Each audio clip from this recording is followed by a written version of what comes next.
Chief of defence staff general Anil Chauhan આજે લશ્કરી સેવામાંથી નિવૃત્ત થયા છે. ત્યારે નવી દિલ્હીમાં રાષ્ટ્રીય યુદ્ધ સ્મારક ખાતે તેમને ત્રણેય સેનાઓ દ્વારા ગાર્ડ ઓફ ઓનર આપવામાં આવ્યું હતું.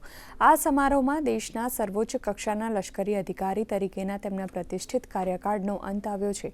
આ પ્રસંગે જનરલ અનિલ ચૌહાણે યુદ્ધ સ્મારક પર પુષ્પાંજલિ અર્પણ કર્યા બાદ ત્રિસેવા ગાર્ડ ઓફ ઓનર સાથે નિવૃત્તિ લેવા બદલ ઊંડો આદર વ્યક્ત કર્યો હતો.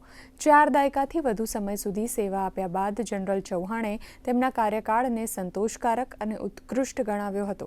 1981માં ભારતીય સેનામાં કમિશન્ડ થયેલા જનરલ ચૌહાણે 40 વર્ષથી વધુ સમય સુધી દેશની સેવા કરી અને તેમના શાનદાર લશ્કરી કારકિર્દી દરમિયાન અનેક મહત્વપૂર્ણ કમાન્ડ અને સ્ટાફ હોદ્દાઓ સંભાળ્યા હતા. તેમને અનેક સેવા મેડલો પણ એનાયત કરવામાં આવ્યા છે. અત્રે ઉલ્લેખનીય છે કે હવે જનરલ ચૌહાણના સ્થાને લેફ્ટનન્ટ જનરલ NS રાજા સુબ્રમણ્યમ આવશે.